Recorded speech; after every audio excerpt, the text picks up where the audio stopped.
sisi yang lain. Mari Mas Agung. Agak padat Mas Agung. Selamat malam.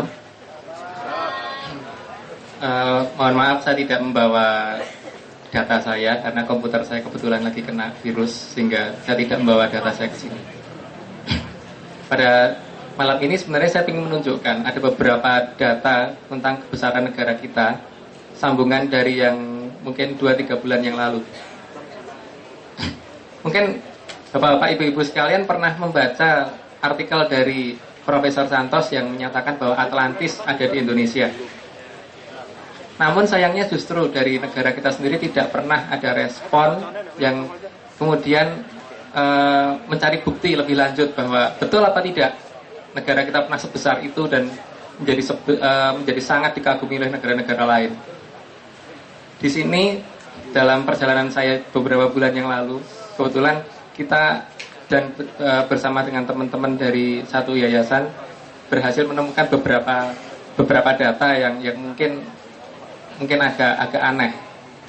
Yang pertama, di daerah Candi Borobudur ternyata ada beberapa relief yang menunjukkan adanya gambaran tentang UFO itu di lantai 2. Jadi ternyata tidak cuma satu, ada sekitar 5 atau 6 gambar gitu di Candi Borobudur.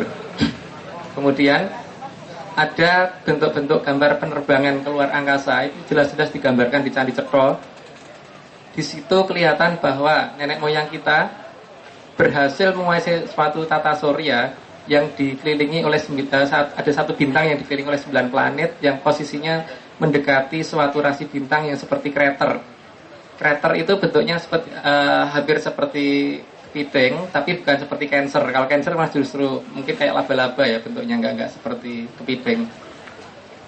Nah, di sini yang menjadi keprihatinan saya sebenarnya kenapa sih negara kita jadi terpuruk seperti ini, padahal kita ternyata dulunya negara yang sangat besar sekali.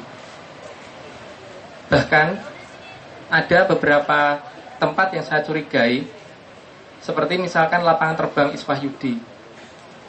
Lapangan terbang Iswahyudi, kalau kita melihat nama desa-desa sekitarnya itu kelihatan banget bahwa di situ ada nama keraton, ada nama Tegal Turi dan sebagainya yang menunjukkan bahwa ini adalah suatu bekas situs besar yang arealnya sekitar 8 kali 13 kilo. Ini melebihi besar kerajaan Majapahit dan tidak terdata dalam sejarah kita. Dan bisa dibayangkan nggak, dalam membuat suatu lapangan terbang itu pasti butuh suatu tempat yang sudah keras. Bisa dipikir nggak kalau kira-kira Belanda ataupun Jepang dalam membangun suatu lapangan terbang dalam kondisi perang pasti butuh biaya besar, kecuali kalau tinggal babat rumputnya saja.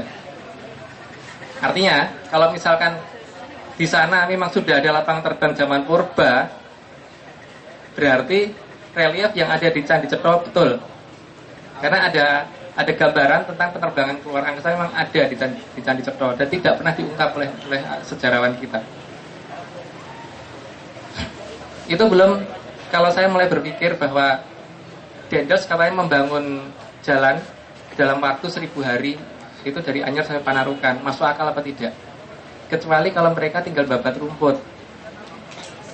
Artinya jalan itu sudah dibuat oleh nenek moyang kita, kemudian diakui oleh Belanda.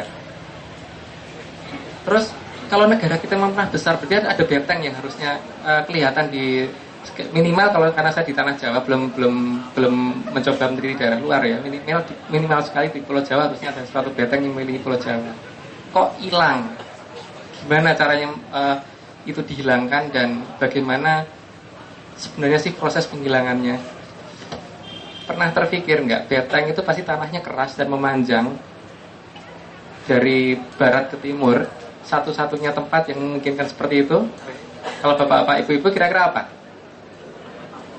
Bisa diperkirakan nggak? Kira-kira apa yang memanjang dari barat ke timur, yang pasti dibangun di daerah yang keras dan pasti itu pasti cukup kuat karena tidak mungkin itu daerah berawa. Satu-satunya kemungkinan adalah rel kereta api yang memanjang dari barat ke timur. Rel kereta api itu ditutup dengan batu krakal, kemudian di atasnya ada relnya. Dengan demikian kita tidak pernah berusaha membongkar bawahnya rel itu ada batu merah menyusun apa tidak. Ketika kita coba di daerah sekitar Pati, betul Pak, terbukti di situ ada batu bara merah gede-gede yang tersusun. Artinya kemungkinan besar ada beteng yang memanjang dari barat ke timur, tapi kita belum meneliti ulang detail dari barat ke timurnya karena khawatir dikira teroris mau ngebom rel kereta api. Jadi di sini kelihatan sekali penghilangan kebudayaan kita secara terencana dan terstruktur sekali. Penghilangan pertama biasanya dengan menggeser menuju ke mitos.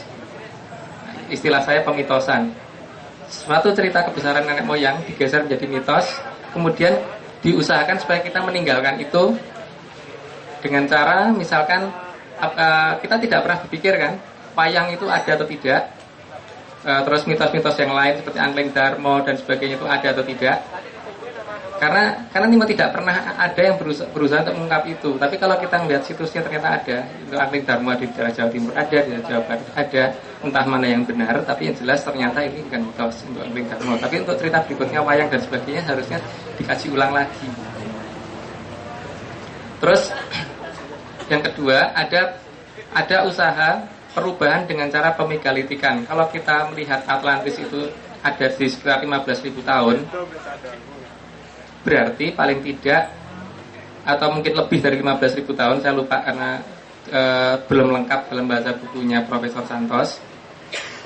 Tapi bisa kita perhitungkan bahwa nenek moyang kita tidak mungkin mengalami yang namanya megalitik. Artinya, kalau kita ketemu suatu situs yang megalitik, seharusnya kita kaji ulang atau kita gali lagi. Ini menutupi lokasi di bawahnya apa tidak? Kenyataan yang saya temukan daerah Cengkuk, Pelabuhan Ratu, di situ ada menhir dan batu-batu kali yang bentuknya petak-petak seperti lantai. Hanya setengah meter itu ternyata ada batu onik yang bentuknya hampir seperti batu giok yang memanjang seperti lantai. Berarti kan yang asli yang di bawah. Menhirnya terus untuk apa kalau bukan untuk menipu saja? Jadi banyak sekali penghilangan-penghilangan yang terencana seperti itu, dan mayoritas situs besar itu ada di daerah yang gunungnya sudah tidak stratovolcano. Jadi stratovolcano itu gunungnya bentuknya masih melancip itu seperti Merapi.